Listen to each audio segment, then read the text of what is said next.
All right. So, hello. With another vlog. The vlogs have slowed down a little bit because I am back in Anhui after traveling on my winter vacation through a little bit of other parts. So I was in other parts of Anhui. Went to Luan, went to Hoshan, Qishan. Didn't get to go to the mountains within Hoshan, but I did get to go to Hoshan, the city.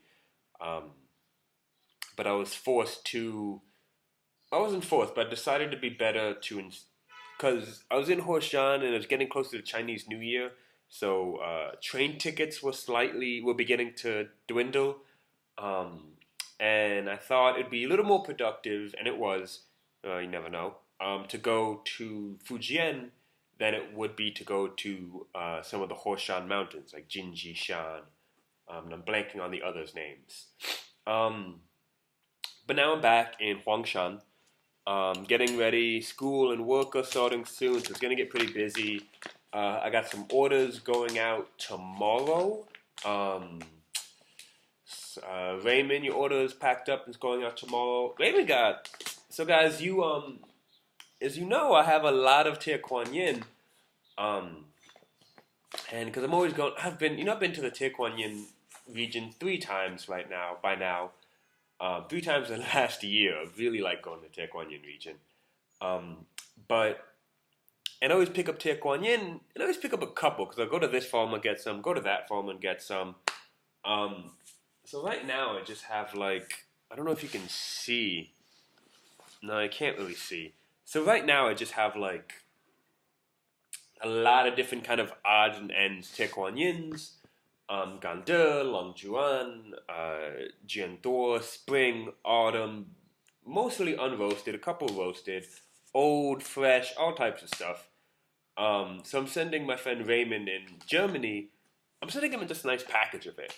Um, just a little bit of everything from the stuff that I really don't think is too good to like the Chung Kong Tie Guan Yin I ordered that I got the other day, which I think is really good. And I had a, oh man, that's a whole nother conversation. Because I've been speaking to that farmer, and this farmer's great because he just answers all of my questions. When you talk to farmers and you're really trying to like find out about tea stuff, it can be a little tricky. It can be a little tricky. First of all, because the language barrier makes it hard. Second of all, they're not always as straightforward as you might want. You'd ask a question, like what makes a good Tie Guan Yin? And they'd be like, they'll give you a pretty broad answer. They'd be like experience. What do they say? They say the person, the plant, and the weather. I think it's the 3 ones they usually say. Good person, good plant, good weather. And I was like, okay, but like, what makes good processing? And you'd be like, okay, what is good processing? And they'd be like, good processing is, and they give this vague answers. What is some of the stuff I've heard? Like good processing is following the right steps at the right time.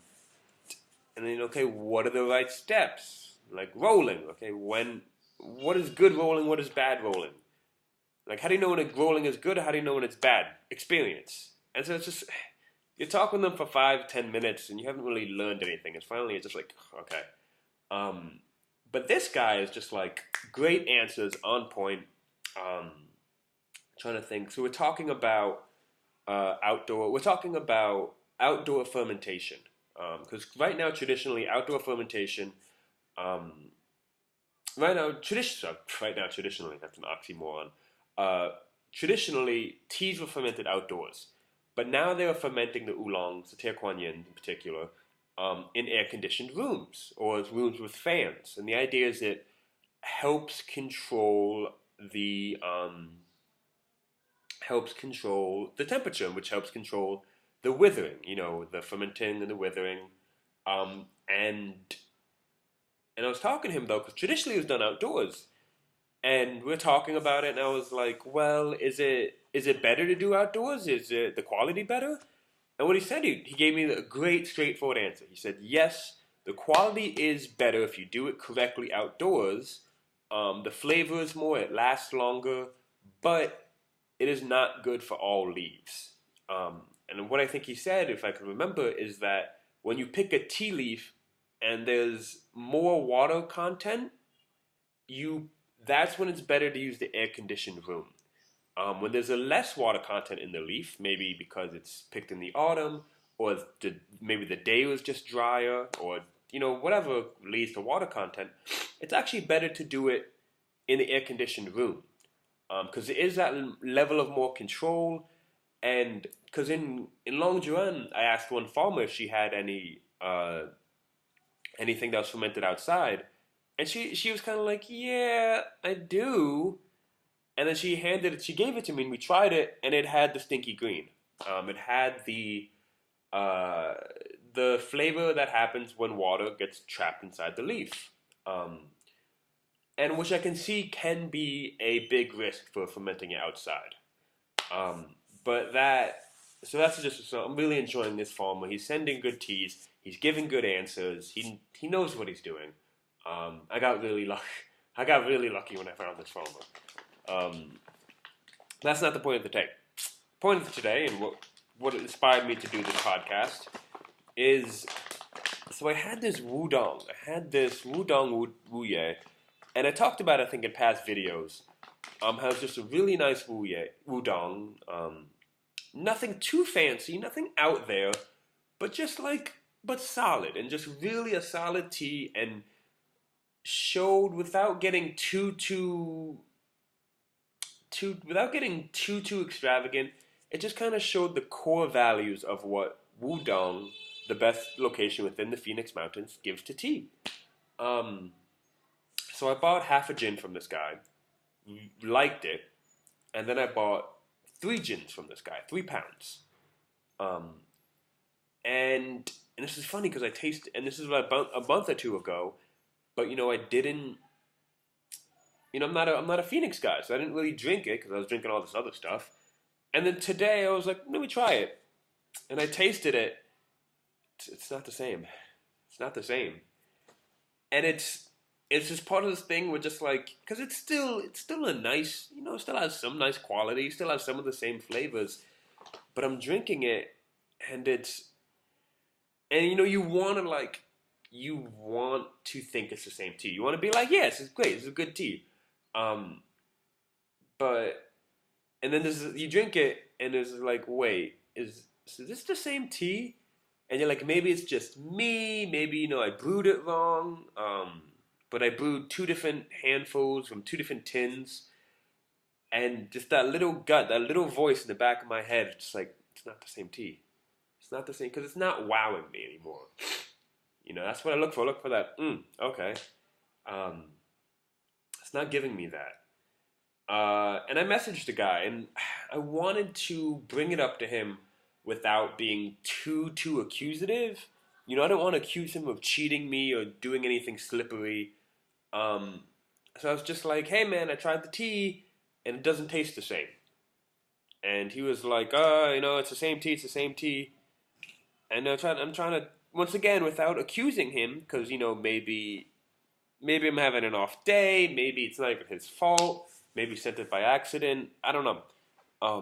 But it's me just being like, yeah, I'm I got it. It tastes different. It tastes lesser quality. And he was like, "Oh, I don't make disposable tea, yada yada." Okay, so I'm gonna test it. I'm gonna double check it with my friend, who tasted the first half gin I got, really liked it, and was actually interested in buying some. So I'm gonna taste it with her. And I've talked about her. She's very honest. She doesn't really know a lot of like the sciencey facts about tea, but she has a good palate. I think she's actually from the Guangdong, the Chaozhou region. Um, she wasn't a tea drinker when she was growing up in Chaozhou. She became a tea drinker actually after moving to Anhui. Um, but her favorite tea is Dunsong. Um, and so she'll be able to tell me or not to be like, yes, it's good, or no, this is not the same. So if it is not the same, and if She doesn't want it. I am offering it on a personal level. This once again is not because it's good, but when I'm so this is a good tea, but you know when I'm trying to sell for sweetest stew, like is I'm really trying to sell great tea. Um, because I think you have a lot of companies that can sell. You can easily find good tea. I'm really trying to sell great tea. Uh, so if um if if it's not the same tea and I'm correct, which I'm pretty sure I am, I'm gonna liquidate it. I'm gonna liquidate it. I will sell it for the exact price I bought it at, um, including shipping. Uh, and yeah, so look out for that announcement. Unless I think my friend is still home for the holiday. She should be back in the next few days. But yeah, just there might be a chance for you guys to get some decent. It's still decent tea, and that's what like, and that's the back of my head. I'm like, is it the same tea? You know, it's close enough to be for me to kind of question myself. But I think it's just it's a little. It doesn't have that same brightness. It doesn't have that same shine that the original one had. So yeah, so look out for that in the next few days. Um, so that's part one. I can cut it here.